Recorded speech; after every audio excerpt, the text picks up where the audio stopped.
We've gotten a lot of new, good Capcom games, enabled by the RE engine.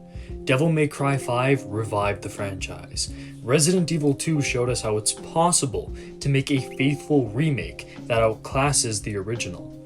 And Resident Evil 7 became the best Resident Evil game ever, becoming the game the devs have been wanting to make since 1996. Welcome to week 3 of Pliktober. Let's talk about not only one of my favorite Resident Evil games, but one of the best survival horror games ever made. Stop here if you want to avoid spoilers.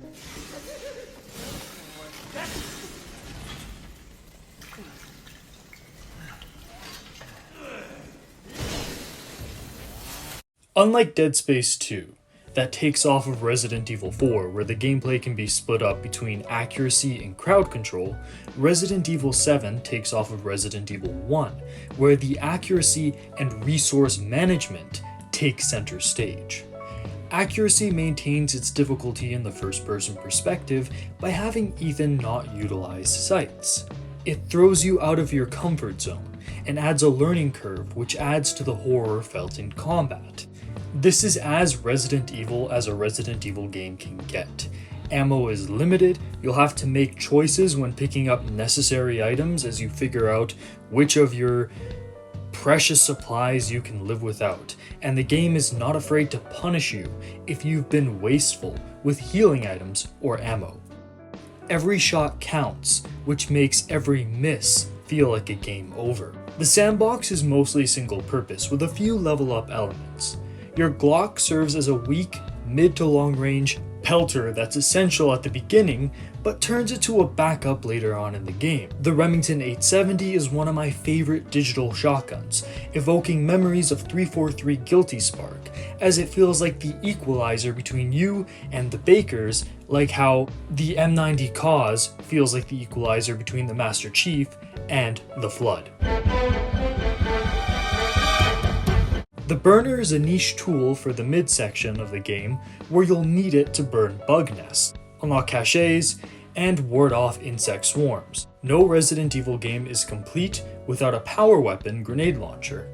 Here, the homemade grenade launcher serves as an endgame boss fight must, and really embodies the save this for when I really need it Resident Evil philosophy.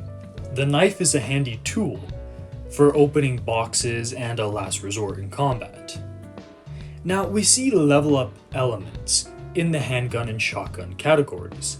You can find these repair kits that can be utilized to fix the broken Pseudo 1911 and the broken double barrel shotgun. Both are better versions of their counterparts, and invalidate them once you unlock them. One gun needs to be purchased. There is no merchant, however, and instead you can find these cages holding awesome items that will only relinquish said items if you feed them the required amount of antique coins. Upgrades to Ethan's health and speed are there, but this game's Magnum sits locked up with the heftiest price of all. Besides that, we have the endgame Magnum, which is great for the final boss, but underwhelming when you use it in a New Game Plus unlock. If anything, the boss fight specific chainsaw would have been an awesome bonus weapon, acting like the knife on steroids. What a thrill, with darkness and silence through the night. What a thrill, I'm searching and I'll melt into you. Towards the end of the game, you get this massive tonal shift where you get a little bit more action elements there, and that's where the Bison really comes in. It's a tonal shift in mechanical form. You get a new weapon that panders and caters to a more aggressive playstyle, taking away that whole idea of ammo preservation, although it's still kind of present there because that's the core mechanic, but still, it makes you feel like you have more ammo to use, so you get a lot more aggressive, and with what's going on in the story at that point, it makes perfect sense. Of course, then you have Mia's Makarov, which is just another pistol for a different character. It's a little redundant, but since it's a different section, a different character, and the whole point of that section is to depower you, which we'll talk about later, I'll give it a pass. You get these mine bombs that you can use later on in the game, which kind of serve as a supplement in case you don't have grenade launcher ammo or something like that. A little redundant since there's not a lot of opportunities for setting traps in this game. It just kind of feels like it's there when the grenade launcher could have done something really similar, but it's just a little bit away. And then of course you have the axe at the beginning, but that serves more so of a story purpose and it's just a clone of the knife, just in a different scenario because of what the game's trying to do at that point. But for the most part, you get a lot of really clean single-purpose guns and a couple decent level up systems in this game. Normal molded are like basic zombies. The sharp arm variants warrant stronger ammo that you can craft. The crawlers justify the shotgun spread, with its hard to hit motions. The giants warrant endgame firepower, weapons like the Magnum, the Bison, or the grenade launcher and bombs. The bugs warrant the burner, and the Baker boss fights definitely warrant that grenade launcher.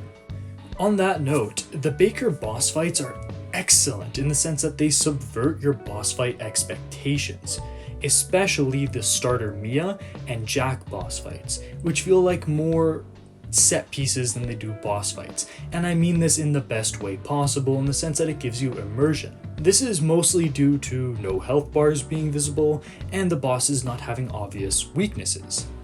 The bosses are integral to setting the game's excellent pacing.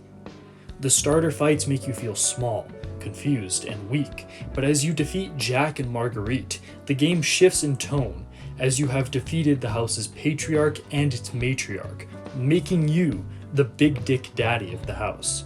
Lucas and Mia are small fry at that point. You, my friend, you are one lucky son of a bitch. You know, I actually envy you. What? You don't believe me? This toy? Well, you can't fake this. Now, for the most part, this game doesn't have crazy puzzles. It's mostly just these little silhouette puzzles where you need to get a wooden block and use the light to create a silhouette on a painting to open a door for you, or finding collectibles, or figuring out that you need to put the broken shotgun in place of the normal shotgun in order to retrieve it. But then the game has the Lucas section. The Lucas section is essentially a playable Saw movie, in which you need to make your way out of a labyrinth that is designed to kill you by solving puzzles. It's an escape room. A lot of these puzzles require, trial and error, logic, scanning the environment, using different gadgets. It's pretty neat, and breaks up the gameplay from a lot of what you're doing the majority of the time. It makes Lucas's section really unique and memorable in comparison to Jack and Marguerite's.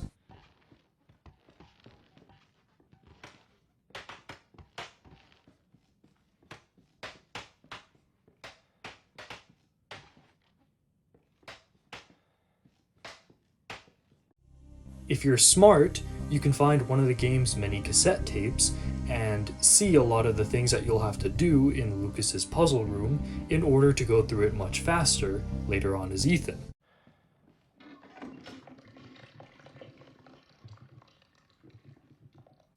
Forget it. This is way too gross.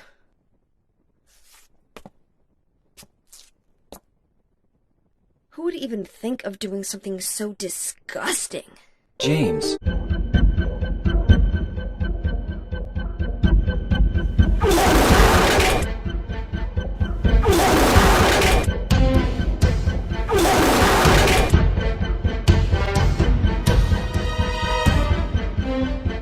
So while you can't really do anything to save poor old Clancy, what you can do is make sure Ethan doesn't have to get his arm carved up or get lit on fire and burned to death.